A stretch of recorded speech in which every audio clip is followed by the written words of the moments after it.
Ketua DPR sekaligus Ketua DPP PD Perjuangan Puan Maharani mengatakan dirinya tidak memberikan instruksi apapun kepada anggota fraksinya di DPR terkait dengan pengguliran hak angket. Menurut Puan Maharani, proses hak angket dapat bergulir jika mendapatkan dukungan politik dari setiap fraksi di DPR dengan melihat keuntungan bagi masyarakat secara luas, bukan semata-mata hanya untuk memenuhi keinginan politik. Puan juga mengakui meski PD Perjuangan menginginkan pengguliran hak angket, dirinya juga mempertimbangkan soal aturan minimal untuk pengguliran hak angket sesuai dengan Undang-Undang MD3, yakni minimal ditandatangani oleh 25 orang dan juga 2 fraksi yang ada di DPR. Namun menurutnya hingga kini belum ada perkembangan lebih lanjut. Soal instruksi terhadap anggota PDIP di fraksi soal hak angket, kalau dari Mbak Puan instruksinya seperti apa, Mbak? Nggak ada instruksi. Nggak ada. Ketua DPP PD Perjuangan Puan Maharani menyebut belum ada instruksi internal terkait dengan ajuan hak angket di internal fraksinya di DPR. Bahkan Ketua DPR ini mengklaim hingga saat ini belum ada satupun anggota DPR yang menggalang dukungan untuk bisa mengusulkan hak angket dugaan kecurangan pemilu 2024. Lalu menguapkah rencana usulan hak angket yang pertama kali disuarakan oleh Capres nomor 3 Ganjar Pranowo beberapa waktu yang lalu? Dan apakah semua akan mengikuti dinamika hasil gugatan yang sedang berjalan di Mahkamah Konstitusi? Dan untuk menjawab serta menganalisanya, sudah bersama kami 2 orang narasumber dari luar studio. Pertama adalah politikus PD Perjuangan Deddy Sitorus, kemudian ada pengamat politik Universitas Al-Azhar Indonesia, Ujang Komarudin. Selamat malam Bang Deddy dan juga Kang Ujang, apa kabar? Alhamdulillah baik, baik. Bang Bram. Alhamdulillah dalam kabar baik begitu ya abang-abang sekalian. Saya ke Bang. Salam dari Tarakan. Wah, jauh sekali. Terima kasih sudah menyempatkan bergabung begitu Bang Deddy. Langsung saja. Jadi kalau memang kata Mbak Puan belum ada instruksi, jadi ini kami publik mengartikannya menguap atau jalan di tempat begitu Bang. Karena kan capres Anda yang sepertinya getol sekali paling nggak 2 bulan yang lalu menyuarakan begitu. Ya kan kalau Mbak Puan bilang belum ada, berarti kan memang belum.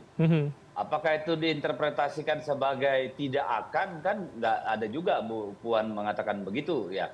Tetapi kan memang kalau mau mengajukan hak angket, itu kan untuk kepentingan bersama, untuk bangsa, untuk rakyat.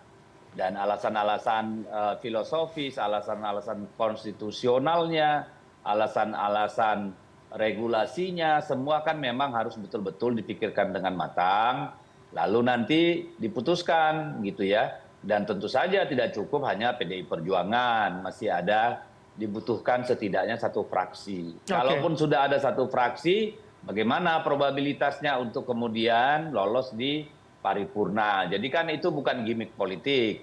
Jadi Mbak Puan kan mengatakan bahwa sampai hari ini ya, dalam konteks itu memang belum ada pembicaraan formal gitu ya, apalagi di fraksi gitu. Oke, berarti kalau kemudian beberapa waktu yang lalu kemudian PDIP ada Mas Arya Bima, PKB ada Bu Lulu, ada PKS pula begitu yang menyuarakan, artinya memang hanya itu saja momentumnya dan sejauh ini memang tidak ada pembahasan lebih lanjut begitu Bang Deddy di internal fraksi dan juga kepada fraksi lain? Ya, kalau di internal fraksi kan kalau diskusi sudah ada ya. Tetapi dalam artian langkah politik konkret kan memang belum ya, sebagaimana disampaikan oleh Ibu Puan gitu. Jadi kan memang kan harus dipikirkan secara mendalam gitu, jangan sampai layu sebelum berkembang. Itu yang tentu yang mendasari. Tetapi apakah tidak akan pernah terjadi, apakah itu sudah menguap, saya kira nanti kita tunggu saja arahan dari fraksi maupun DPP. Dalam hal ini Ibu Ketua Umum, karena kan namanya politik itu tidak bisa sekedar hanya hanya sekedar gimmick-gimmick gitu loh. Bang Deddy, saya pinjam kalimat Anda kalau begitu. Layu sebelum berkembang, jadi ini sudah masuk kategori layu sebelum berkembang atau tidak sama sekali? Loh, kan Anda motong satu pernyataan saya tidak melihat utuh yang saya bilang. Tapi saya menanyakan artinya kepada Anda. Itu harus dipersiapkan secara baik, dikomunikasikan secara baik, diintegrasikan kekuatan-kekuatan politiknya dengan baik, disepakati dasar-dasar, disepakati proses-proses, disepakati target-target. Kalau itu tidak dilakukan gitu ya, baik di internal PDI Perjuangan, lalu di dalam parlemen sendiri, itu kan nanti bisa layu sebelum berkembang gitu. Oke, baik. Jadi bukan berarti saya katakan bahwa ini layu sebelum berkembang, jangan dipotong dong. Oke, makanya saya perlu konfirmasi kepada Anda, memperjelas itu kalimat. Oke, saya ke Kang Ujang kalau begitu. Kang Ujang, Anda membacanya seperti apa? Rasanya kok publik melihat getol di awal, sekarang kok lebih adem begitu dengan berjalannya juga sidang di MK begitu, Kang? Ya, kan saya sudah katakan, walaupun hak angket itu hak konstitusional dari anggota DPR, saya sudah jauh-jauh hari mengatakan akan sulit, akan berat, akan tergembosi, akan layu sebelum berkembang. Dan ini menjadi sebuah indikasi-indikasi kenyataan apa yang saya sampaikan ke teman-teman media sejak lama. Apa misalkan indikasinya? Nanti akan ada pertemuan juga misalkan Pak Prabowo dengan P3, dan kita sebelumnya sudah ada pertemuan Pak Prabowo dengan Pak Surya Paloh. PKB juga akan ada pertemuan, PKS juga 50-50. Nah, dalam konteks konstruksi politik seperti itu, maka wajar jika PDIP belum memutuskan apa-apa, karena harus menghitung secara matang ya kalkulasi ketika ingin mendorong hak angket tersebut. Bahkan mohon maaf ya, saya dapat bocoran juga dari petinggi TPN gitu, entah benar atau tidak gitu. Ini sekali lagi belum tentu benar. Saya sampaikan di sini bahwa ya katanya PDIP juga tidak akan mendorong hak angket itu. Ya, mungkin Bang Deddy bisa membantah apa yang saya sampaikan ini, tetapi tadi sekali lagi ini spekulasi bocoran dari petinggi TPN yang ya kelihatannya PDIP tidak, karena melihat sesuatu yang lebih besar. Oke. Misalkan Kang Ujang, kita konfirmasi dulu pernyataan Anda kepada Bang Deddy kalau begitu. Bang Deddy, silakan konfirmasinya Bang Deddy. Konfirmasi soal apa ini? Itu tadi Kang, diulangi Kang. Kang Ujang mendapatkan informasi apa tadi Kang? Ya, saya dapat bocoran Bang, PDIP tidak akan mendorong hak angket. Seperti itu ujungnya gitu loh. Itu. Ya kalau yang ngomong itu TPN kan nggak ada urusannya sama partai, kecuali Anda mengatakan DPP partai. Kalau yang mengatakan itu orang TPN, saya kira bukan ranahnya dia gitu ya. Dan saya kira apa yang ada di dalam PDI Perjuangan, ya yang kita tahu diskusi itu masih intens dilakukan. Yaitu tadi pendalaman gitu ya. Lalu pemetaan, identifikasi. Karena kami juga tidak mau hak angket yang seharusnya untuk kepentingan bersama, kepentingan demokrasi, kepentingan kewarasan kekuasaan berhenti menjadi sesuatu yang tidak ada gunanya gitu. Jadi saya kira jangan terlalu cepat mengambil kesimpulan. Kita tunggu saja perkembangannya, karena kalaupun itu dilakukan tentu dengan pertimbangan yang mendalam, kalaupun itu tidak dilakukan tentu dengan alasan-alasan yang memang sangat kuat begitu. Oke, Bang Deddy, tapi kalau kemudian saya kembali pada pernyataan yang disebutkan Pak Ganjar yang pertama kali kemudian menggulirkan rencana ini begitu, padahal pada saat itu masih waktu reses untuk DPR, bukankah itu sebuah kegelisahan yang besar begitu? Mengapa hari ini kemudian PDIP seakan mengatakan ya akan dikaji dulu kemaslahatan masyarakat terlebih dahulu, bukan kepentingan politik semata begitu, Bang? Lah kan bukan, tadi kan saya bilang bukan gini ya. Soal hak angket itu kan memang pertama itu kan introdusir oleh Pak Ganjar. Tapi bukan berarti itu kan tidak terpikirkan oleh orang lain. Ya. Saya kira kalau kita yang berada di luar 02, yang merasa demokrasi kita baik-baik saja, penyelenggaraan kekuasaan dan pemerintahan kita baik-baik saja, penyelenggaraan pemilunya sudah sangat luar biasa, tentu tidak merasa ada hal yang perlu dipermasalahkan.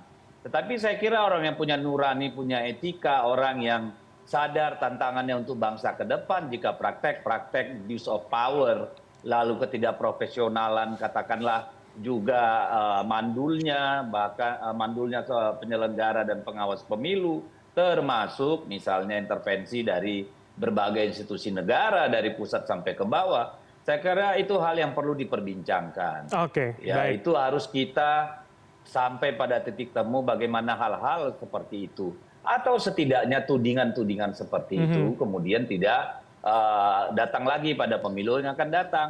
Karena kalau itu masih terus muncul, kapan kita dewasa dalam berpemilu, dalam berpolitik? Ini kan yang menjadi kekhawatiran kita. Bang Deddy. Apalagi banyak kejadian-kejadian yang terjadi pada pemilu yang lalu. Jadi itu pada prakteknya adalah apa yang terjadi pada masa Orde Baru dulu. Ini kan concern kita ini bukan soal siapa menang kalah dalam pemilu. Oke, Bang Deddy, tapi apakah kemudian kegelisahan dan kemudian sejumlah isu yang Anda sampaikan tadi hanya cukup tersampaikan melalui gugatan 03 kepada Mahkamah Konstitusi begitu? Kan kemudian semua orang mengira awalnya ya MK jalan, hak angket jalan begitu. Hari ini kan rasanya hanya fokus pada MK saja begitu, Bang Deddy? Loh, saya kalau MK itu kan sudah sangat jelas itu sengketa hasil, kecuali memang hakim-hakim Mahkamah Konstitusi ini mau keluar dari pandangan hukum atau katakanlah tata cara di MK yang sangat formalistik, prosedural, hanya bicara angka, kalkulator.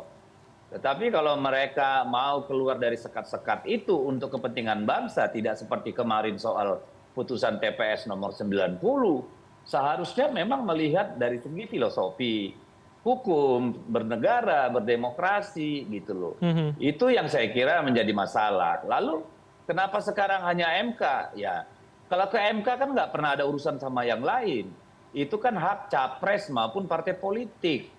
Di situ untuk melakukan sengketa hasil sebelum nanti akhirnya MK mengeluarkan keputusan yang final dan mengikat. Sementara hak angket itu kan sangat tergantung pada dinamika konfigurasi parlemen berdasarkan kepentingan-kepentingan pragmatis maupun ideologis dari masing-masing partai politik. Baik. Nah, kita tunggu kalau hanya PD Perjuangan yang mengangkat hak angket itu ya jujur saja hanya tidak akan mencapai apa yang kita tuju gitu. Oke, baik. Saya minta analisa dari Kang Ujang kalau begitu. Jadi kalau hari ini posisinya rasanya semua wait and see begitu ya, Kang Ujang. Jadi artinya wait and see-nya ini untuk kemudian menunggu komunikasi dari kubu yang menang atau untuk menunggu siapa yang akan bergerak pasca hasil MK begitu, Kang? Ya kan waktu itu Nasdem, PKB, PKS menunggu katanya PDIP. Ketika PDIP-nya tidak jalan-jalan, Nasdem agak marah kan, nggak usah nunggu-nunggu, katanya akan mendorong. Tapi sampai hari ini juga tidak pernah mendorong-dorong. Bahkan pasca pertemuan Prabowo dengan Nasdem ya dengan Surya Paloh gitu Pak Prabowo, maka makin sepi kan. Dorongan Nasdem juga tidak sekuat dulu. Maka sangat wajar ketika kalkulasi hak angket ini ya tadi PDIP mengkalkulasi secara matang. Bahkan PKS sendiri mengatakan kalau jumlahnya kecil katanya nggak usah jadi saja. Ya oleh karena itu mestinya kalau mendorong hak angket harus cepat. Kenapa? Saya dengar minggu depan saja DPR sudah mau reses lagi. Jadi berpacu dengan waktu juga. Apakah memang betul partai-partai yang mohon maaf yang belum beruntung artinya yang kalah itu betul-betul serius untuk mencari kebenaran dan keadilan terkait dengan dugaan-dugaan kecurangan yang selama ini diungkit oleh kubu-kubu yang kalah. Oleh karena itu kita sih tenang saja ya kalau ada dugaan kecurangan yang diungkap, ada fakta-fakta yang bisa dikembangkan, ada bukti-bukti yang tadi dikatakan dikasih tahu ke masyarakat. Kita sangat senang baik dalam konteks di Mahkamah Konstitusi maupun di hak angket. Tetapi saya dari awal ketika bicara soal hak angket, saya menganalisis agak berat, agak sulit, ya, seperti yang saya katakan ke teman-teman media sejak lama gitu. Dan buktinya hari ini semakin tadi ya hawa-hawanya semakin ya lembek, semakin jauh dari harapan keinginan rakyat yang ingin mendorong hak angket itu. Jadi ya kalau memang serius, kalau memang itu penting bagi kepentingan masyarakat bangsa dan negara, mestinya kompak, mestinya bersatu, mestinya mendorong. Jadi ini bukan kemudian fase wait and see begitu, Kang? Jadi artinya tidak perlu menunggu hasil MK? Iya, waktu berkejaran. Minggu depan saya dengar dari anggota DPR sudah mau reses. Oleh karena itu kalau memang serius, cepat kan persyaratannya. Kalau persyaratan sangat mudah, hanya 25 anggota, lalu lintas fraksi, 2 fraksi. Memang yang agak berat adalah ketika nanti harus di sidang paripurna, harus 50% lebih. Nah itulah disitulah kalkulasi matang yang harus dilakukan oleh PDIP dan pihak-pihak yang mendorong hak angket. Tetapi kita lihat misalkan P3 itu tidak akan mendukung kalau saya lihat. Lalu juga Nasdem kelihatannya juga tidak akan. PKB juga endingnya tidak akan. PKS masih pipip-pipi. Nah tadi kekhawatiran PDIP misalkan nanti kalau mendorong sendirian, lalu juga akan menjadi persoalan karena Oke. dianggap tidak kuat begitu. Oke, baik-baik. Saya akan konfirmasi kepada Bang Deddy. Jadi benar nggak Bang Deddy kira-kira ini tentu adalah konfirmasi kepada Anda. Kalau publik mengartikan hari ini sikap PDIP adalah menunggu hasil MK terlebih dahulu, baru sikapnya kemudian akan ditentukan Bang Deddy. Tapi jangan langsung dijawab Bang Deddy, karena kita akan jeda senak pemirsa, tetaplah bersama kami di Pilihan Indonesia. Anda masih bersama kami di Pilihan Indonesia. Saya masih dengan politikus PD Perjuangan Deddy Sitorus dan juga pengamat politik Al-Azhar Indonesia Ujang Komarudin. Saya akan ke Bang Deddy. Jadi Bang Deddy, kalau publik mengartikan ini PDIP akan mengambil sikap setelah hasil MK nanti 18 Maret, benarkah demikian atau seperti apa Anda melihat? Saya kira itu nanti yang akan memutuskan tentu fraksi kita dan ketua umum partai ya DPP. Saya tidak bisa bernubuat gitu loh kapan pastinya gitu ya. Tentu itu akan menjadi ranah bagi para pimpinan untuk mengambil keputusan. Itu yang yang saya pahami gitu. Jadi kalau dibilang tidak sama sekali, ya saya juga nggak bisa pastikan. Saya hanya bisa memakai apa yang disampaikan oleh Ibu Puan sebagai Ketua DPR kita, bahwa belum ada arahan gitu loh, itu clear gitu. Kapan arahan itu, apakah 2 jam lagi, atau 2 hari lagi, atau 2 minggu lagi, atau tidak sama sekali, ya itu menjadi ranah pimpinan. Tetapi kan kita sama-sama tahu bahwa ada kepentingan yang mendesak untuk kita mengevaluasi penyelenggaraan, pelaksanaan, pemerintahan, kekuasaan, ya undang-undang, kebijakan yang akan berdampak pada demokrasi kita ke depan. Tetapi kan itu tidak bisa PDI Perjuangan sendiri yang bersuara atau bekerja. Banyak banyak syarat-syarat teknis yang harus dipenuhi ya. Itu tadi misalnya jumlah fraksi minimal 2 supaya bisa lolos gitu kan.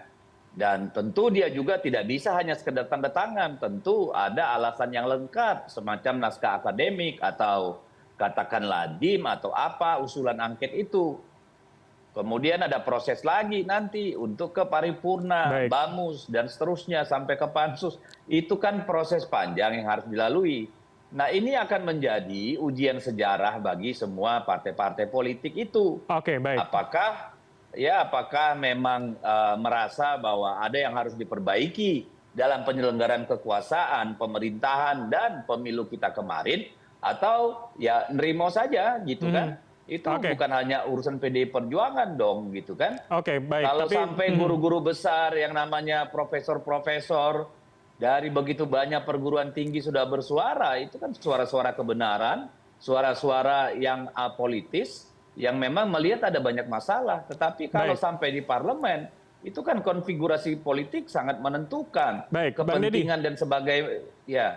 Tapi begini, publik hari ini akhirnya mengkaitkan begitu ketika ada isu yang berhembus bahwa Prabowo Subianto hari ini mencoba untuk berkomunikasi dan bisa bertemu dengan ketum Anda, Megawati Soekarnoputri. Begitu Anda beberapa waktu yang lalu juga sempat mengatakan PDIP tidak punya masalah dengan Gerindra, yang ada masalah dengan Joko Widodo. Ini kan publik bisa mengkaitkan dengan timeline yang ada begitu, Bang Deddy. Ya kan, kenapa kita bermasalah dengan Pak Joko Widodo? Kan karena beliau presiden. Beliaulah yang diberi amanat oleh undang-undang, oleh negara untuk menjadi kepala pemerintahan dan kepala negara. Berbagai kekurangan bahkan mungkin penyimpangan yang terjadi kemarin tentu menjadi tanggung jawab seorang Presiden Jokowi ya sebagai seorang eksekutif gitu loh. Bang, jadi tapi artinya itu begini kan bukan Bang, masalah pribadi. publik Ini akhirnya masalah mengartikan jangan-jangan memang sedang ada upaya PDIP dan Gerindra ada komunikasi begitu, sehingga itu dilihat juga pada hak angket yang hari ini kok rasanya tidak sekencang sebulan yang lalu begitu Bang? Ya kencang atau tidak itu kan tergantung media. Kita kan tidak mungkin setiap kali kita rapat kita lapor media kan. Jadi kencang atau tidaknya itu ukurannya adalah media massa gitu loh. Tetapi apa yang ada di internal itu kan menjadi rahasia dari kita masing-masing, belum menjadi konsumsi publik. Karena apa? Kita kan juga harus berpikir mendalam gitu ya. Kita harus melihat dulu dengan baik gitu. Is this a battle that we can win?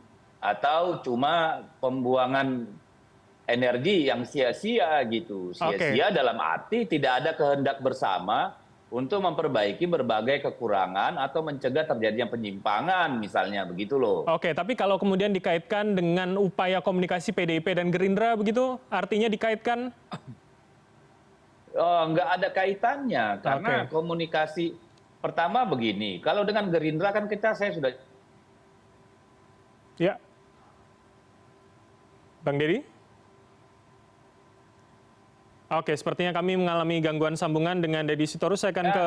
Itu tidak ada urusannya dengan sengketa, tetapi soal penyelenggaraan kekuasaan, pelaksanaan undang-undang selama masa atau tahapan pemilu yang berimplikasi tidak saja terhadap pemilu gitu ya, tetapi juga ya terhadap apa namanya bagaimana tata krama kita atau prosedur mekanisme kita berdemokrasi gitu ya, dan juga soal masa depan ini bagaimana kita akan memperbaiki undang-undang, regulasi, lembaga dan seterusnya. Jadi tolong jangan dilihat hak angket ini lagi jadi soal bagaimana kaitannya dengan power struggle. Nggak ada urusannya dengan power struggle. Kalau menurut saya it's over. Gitu Oke, kami dapat poin Anda. Oke, saya ke Kang Ujang kalau begitu. Jadi benarkah kemudian ini tidak ada kaitannya atau hanya kemudian kucilkan publik begitu, Kang? Mengkaitkan kejadian-kejadian yang terjadi dalam waktu-waktu belakangan ini?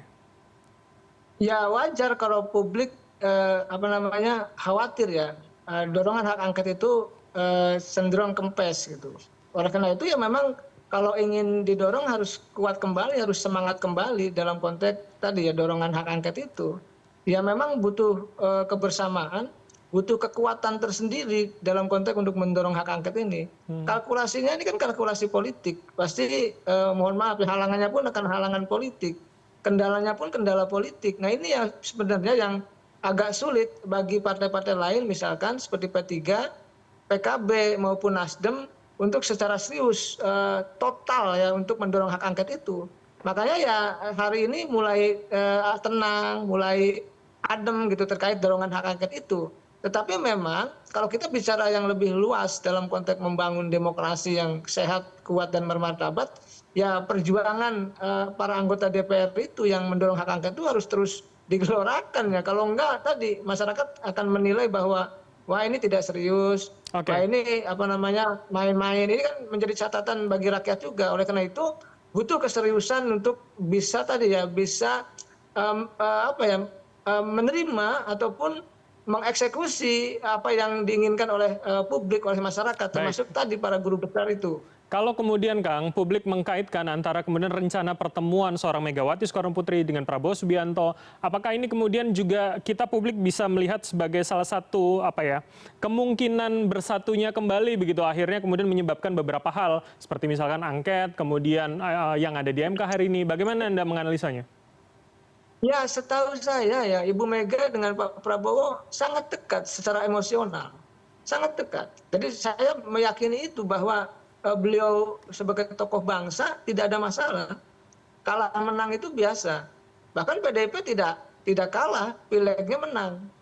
Oleh karena itu dalam konteks itu saya melihat kalau publik mengatakan bahwa nanti kalau ada pertemuan Pak Prabowo dengan Ibu Megawati ini misalkan menghalangi atau menggembosi hak angket, ya mungkin saja asumsi itu ada dalam pikiran benak rakyat Indonesia. Tapi apakah itu benar atau tidak kan kita tidak tahu. Kita tetap harus husnudon dalam apapun, dalam konteks baik nanti jadi atau tidak hak angket itu adalah bagian daripada skema politik yang tadi yang sejarah akan mencatat apakah betul-betul terjadi atau tidak. Karena bagaimanapun ketika dorongan hak angket itu dilakukan maka ya pihak yang dituduh curang, yang dituduh katakanlah melakukan pelanggaran-pelanggaran dalam pemilu itu pasti tidak mau juga dituduh seperti itu. Baik. Oke, publik artinya harus menunggu begitu ya melihat bagaimana dinamika ke depan dan apakah kemudian pertemuan itu bisa segera terlaksana dikala tidak boleh harus menunggu. Saya kira publik tidak boleh hanya menunggu ya. Saya kira masyarakat yang merasa berkepentingan menyelamatkan demokrasi juga harus bersuara, harus bergerak.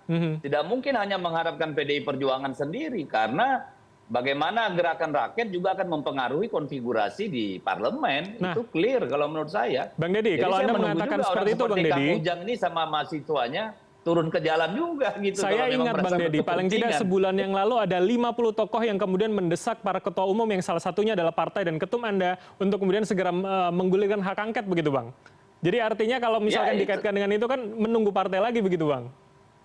Ya nggak bisa saling tunggu. PD Perjuangan sendiri tanpa dukungan kampus, tanpa dukungan kaum terdidik, tanpa dukungan mereka yang peduli dengan demokrasi, ya itu tadi tantangannya sangat besar. Oke. Ya kan ini partai-partai lain juga menghadapi dilema yang sebenarnya juga merasa banyak hal yang harus diperbaiki. Bang, Ada apakah tidak PDIP saja tidak terkait ingin politik kemudian atau menjadi kepentingan. inisiator pertama begitu Bang, yang menyuarakan di DPR begitu Bang? Nah ini kan yang salah kalau menurut saya. Kalau menunggu PDI Perjuangan, ya itu artinya kan tidak ada kesamaan visi dalam melihat ini. Tapi jangan-jangan malah dipakai jadi alat bargaining. Kan ini yang bikin kita susah melihat politik kita hari-hari ini. Baik, baik. Gitu loh. Oke. Baik, kita akan lihat ke depannya seperti apa. Terima kasih atas waktu dan juga insight dari para narasumber. Ada Bang Deddy Sitorus, politikus PD Perjuangan, dan juga Kang Ujang Komarudin, analis politik Universitas Al-Azhar Indonesia, telah bergabung sama kami. Terima kasih, selamat malam, sehat selalu semuanya. Yuk, malam. Terima kasih Kang Ujang. Ya, siap.